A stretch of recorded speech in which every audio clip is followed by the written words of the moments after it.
समंदर का एक श्रापित दरिंदा जो हर कश्ती, हर एक जहाज को निगलते जा रहा है। लुटेरों का समंदर में रहना दुश्वार हो चुका है, क्योंकि उस दरिंदे को मारा नहीं जा सकता। अब सिर्फ एक परम शक्ति त्रिशूल ही है जो लुटेरों की नैया पार लगा सकती है। इस बार जैक और उसकी पलटन उसी परम शक्ति त्रिशूल की खोज में निकले हैं।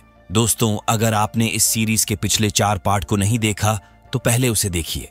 कहानी की शुरुआत में हमें समंदर के देवता पोसाइडन के चित्र को दिखाया जाता है। प्राचीन कहानियों के मुताबिक कहा जाता है कि देवता पोसाइडन के त्रिशूल में समंदर के हर एक श्राप को तोड़ने की शक्ति है। विल टर्नर का बेटा हेनरी बीते 2 सालों में समंदर के हर पुराण, हर एक रहस्य को जान चुका था। उसकी तैयारी पूरी हो चुकी थी। उसके पास एक नक्शा भी था जिसके सहारे वो अपने पिता के जहाज डचमैन पर पहुंच गया और उनसे मिलकर वादा किया कि वो समंदर के देवता पोसाइडन के त्रिशूल को हासिल कर उनको श्राप से मुक्त कराएगा। उसके पिता ने उसे समझाया कि ये सिर्फ मनगढ़ंत कहानियां हैं और अपना लॉकेट देकर उसे घर लौटा दिए। मगर हेनरी पीछे नहीं हटने वाला था। उसके लब पे एक ही नाम था, कैप्टन द जैक स्पैरो। इस बात को 9 साल गुजर चुके थे। इन बीते 9 सालों में वो अनगिनत जहाजों पर काम किया, मगर फिर भी उसे जैक स्पैरो का अता पता नहीं चल सका। फिलहाल वो एक ब्रिटिश जहाज पर नौकर था। ये एक समुद्री लुटेरों के जहाज का पीछा कर रहे थे। तभी हेनरी उस शैतानी त्रिकोण को देख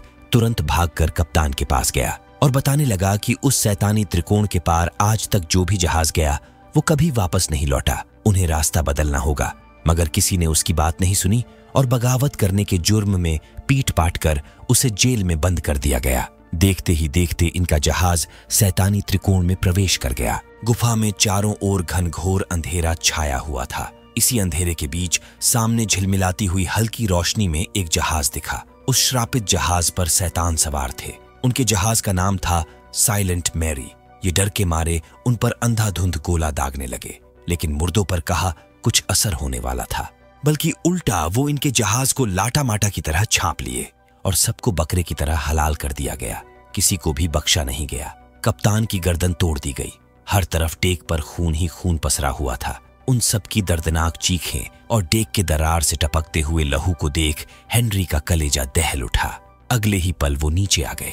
हेनरी के बगल में जो आदमी कैद था वो भूतों को देख जनरेटर की तरह थर थर कांप रहा था। तुरंत ही उसे भी चुप करा दिया गया। वहीं पर जैक स्पैरो का एक टेम्पलेट पड़ा हुआ था, जिसे उठाकर शैतानों के कप्तान ने पूछा कि तुम जैक स्पैरो को जानते हो? अगर कभी उससे मिलो तो बताना कि उसे कप्तान सलाजार ने याद किया है। जैक स्पैरो का दिशा यंत्र है हमारे श्राप से मुक्ति का मूल मंत्र। हम एक ना एक दिन का उजाला जरूर देखेंगे और उस दिन जैक स्पैरो का आखिरी दिन होगा। कप्तान सलाजार जिन जहाजों को निशाना बनाता उनमें से एक आदमी को जिंदा छोड़ दिया करता था ताकि वो उसके क्रूरता की कहानियां दुनिया वालों को सुना सके। इसीलिए हेनरी बच गया। दूसरी ओर सेंट मार्टिन टापू के एक जेल में कैरिना नामी लड़की को दिखाया जाता है। कैरिना एक नजूमी थी। उसे ग्रह नक्षत्र तारों सितारों को पढ़ने में महारत हासिल थी, पर इस टापू के लोग उसे टोनहीन समझते थे। इसीलिए उसे फांसी होने वाली थी, लेकिन समय रहते ही वो ताला खोलकर यहाँ से भाग निकली। जेल के बाहर जमावड़ा लगा हुआ था। दरअसल यहाँ के बैंक में एक ऐसा तिजोरी आया था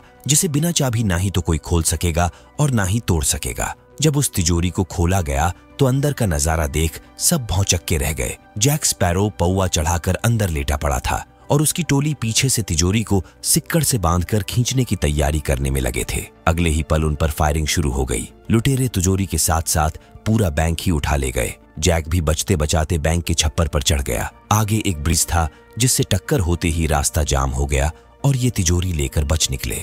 इतना सारा जोखिम उठाने के बाद भी इन्हें सिर्फ एक सिक्का नसीब हुआ, क्योंकि तिजोरी खुला होने के कारण सारा पैसा रास्ते में ही गिर चुका था। जैक की कप्तानी में सब कंगाल हो गए थे। उनके पास खाने तक का भी पैसा नहीं था। तो वहीं इनका चिर प्रतिद्वंद्वी बारबोसा ब्लैकबियर्ड की जादुई तलवार की मदद से अब समंदर पर राज करने लगा था। उसके अंडर में 10 जहाज थे। ये सब के सब जैक का साथ छोड़कर अपने अपने रास्ते चल दिए। जैक भी मैखाने की दिशा तय कर मैखाने पहुंचा, मगर उसके पास शराब खरीदने के भी पैसे नहीं थे। इसीलिए उसे अपना दिशा यंत्र बेचना पड़ा। उसके दिशा यंत्र बेचते ही शैतानी त्रिकोण का श्राप टूट गया और कप्तान सलाजार आजाद हो गया। अब उसका एक ही लक्ष्य था, जैक स्पैरो। वहीं सेंट मार्टिन के एक हॉस्पिटल में हम हेनरी को देखते हैं, जो लुटपुट जहाज का अकेला सर्वाइवर था। एक लकड़ी के सहारे वो शैतानी त्रिकोण से निकलकर सेंट मार्टिन पहुंचा था और बदहवासी की हालत में देवता पोसाइडन के त्रिशूल के बारे में बड़बड़ा रहा था। ये बात पूरे टापू पर फैल चुकी थी।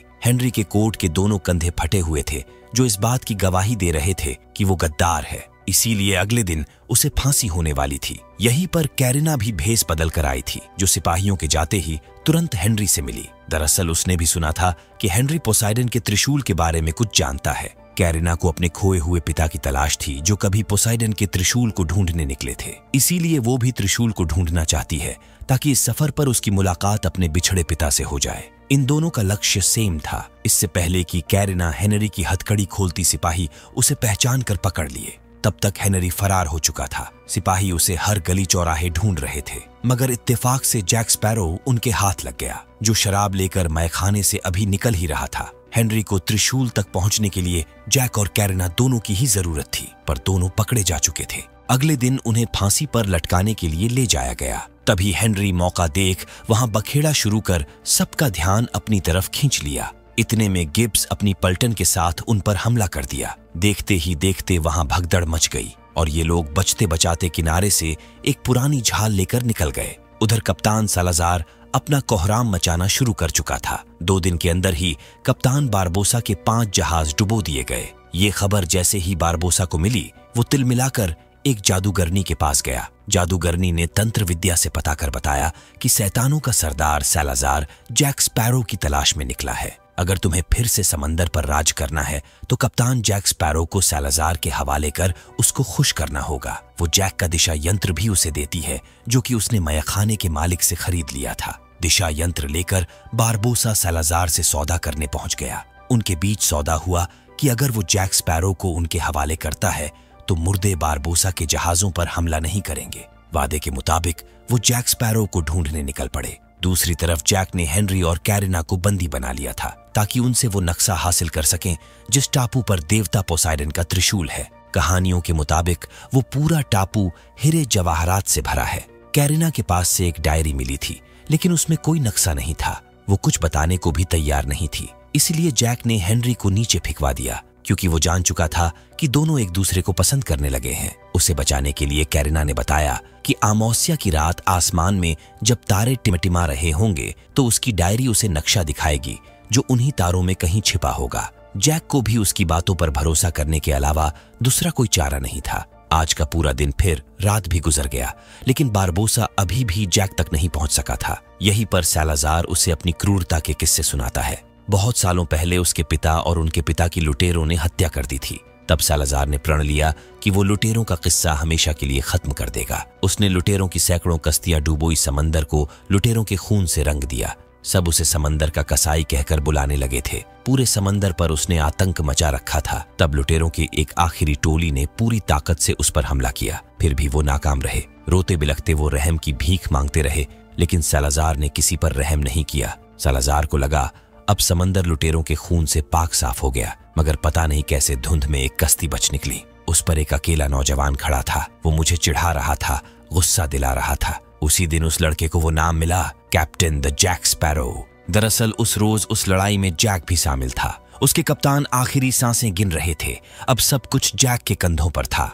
कप्तान ने मरने से पहले अपना दिशा यंत्र देकर कहा कि वो जिस भी चीज की इच्छा करेगा, ये दिशा यंत्र उसी ओर इशारा करेगी। उसने कप्तान सालाज़ार को चिढ़ाना शुरू किया। गुस्से में लाल होकर सालाज़ार ने अपनी कश्ती उसके पीछे 880 के स्पीड से भगाई। तभी अचानक जैक कोहनी काटा। वो बच निकला, जबकि कप्तान सालाज़ार का जहाज शैतानी त्रिकोण में प्रवेश कर गया। सालाज़ार को उस त्रिकोण के श्राप के बारे में कुछ भी आइडिया नहीं था। उस दिन से ही वो इस श्राप का दर्द झेल रहे हैं।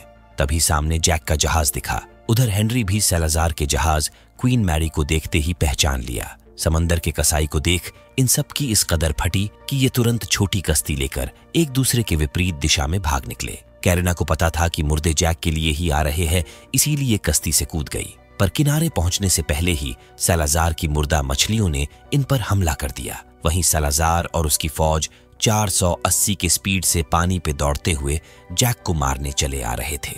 उसने तुरंत एक मछली में कश्ती की रस्सी फंसाई और उसकी सवारी कर किसी तरह किनारे तक पहुंच गया, क्योंकि उसे भी पता था कि मुर्दे जमीन पर पैर नहीं रख सकते। ये बच तो गए, लेकिन इनके साथ भारी सीन हो गया। जैक का एक पुराना साथी इसी टापू पर मिला, जो इनको देखते ही पकड़ लिया, क्योंकि जैक ने बहुत पहले उससे उधार लिया था। उधारी चुकता कराने के लिए वो अपनी बहन की शादी जबरदस्ती जैक से कराने लगा। वो तो जैक की किस्मत अच्छी थी जो बारबोसा बीच में आ गया, वरना छठ मंगनी पट ब्याह हो गया होता और लगे हाथ जैक रेडीमेड 2 बच्चों का बाप भी बन जाता। वहीं बारबोसा सालाजार से जान छुड़ाने के लिए सौदा करके इधर आया कि वो जैक को पकड़कर उसके हवाले करेगा, मगर यहाँ आते ही उसके तेवर बदल गए। अब उसका नया प्लान था किसी तरह त्रिशूल को हासिल करना और मुर्दों का खात्मा करना, ताकि फिर से समंदर पर लुटेरों का राज हो। मगर इसके लिए उन्हें चाहिए थी एक ऐसी जहाज जो सालाजार के जहाज क्वीन मैरी से भी तेज हो। अगले ही पल बारबोसा जैक के सीने में तलवार घोंप दिया। दरअसल वहीं पर जैक ने बोतल में कैद ब्लैक पर्ल को रखा था। ब्लैक बियर्ड की जादुई तलवार से ब्लैक पर्ल आजाद हो गया और पानी में फेंकते ही अपने असली रूप में आ गया। ये जैक हेनरी और कैरिना को बंदी बनाकर अपनी मंजिल की ओर चल पड़े, मगर किसी भी नक्शे पर उस त्रिशूल का जिक्र नहीं था, इसलिए जैक का दिशा यंत्र भी कुछ काम का नहीं था। तब कैरिना ने बताया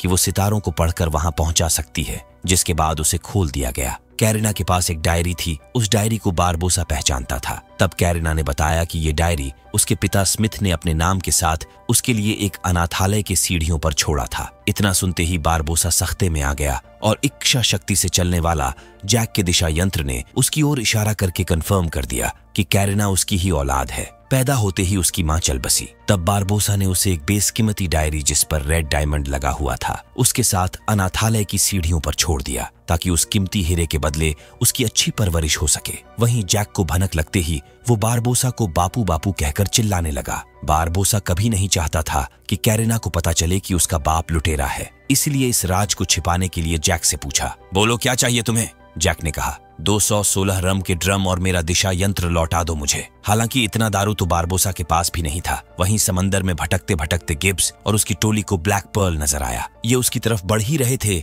इतने में कप्तान सालाजार वहां आ धमका। इससे पहले कि वो जैक तक पहुंचता, हेनरी ने जैक को आजाद कर दिया। मुर्दों और जिंदों के बीच जंग छिड़ गई। सालाजार हाथ धोकर जैक के पीछे पड़ गया। कैरिना भी तारों के समूह को पढ़कर जहाज को उस गुमनाम टापू के करीब ले आई थी। वो खजाने से भरा टापू यही कहीं पर था। अगर समय रहते टापू नहीं मिला होता तो ये भूत इनका कीमा बना देते। टापू से टकराते ही सारे मुर्दे अपने जहाज पर लौटने लगे, साथ ही साथ हेनरी को भी उठा ले गए। सुबह की किरण निकलते ही ये टापू डायमंड की चमक से जगमगा उठा। किताब के मुताबिक यहाँ 5 रेड सितारे थे, लेकिन उनमें से सिर्फ 4 ही चमक रहे थे। टूटे हुए सितारे का टुकड़ा पूरा करते ही पोसेडन का वो तिलस्मी त्रिशूल जागृत हो उठा। अगले ही पल त्रिशूल और रेड सितारों के बीच जमीन फट गई। समंदर 2 हिस्सों में बट गया। जैक और कैरिना उसी के अंदर गिरते चले गए।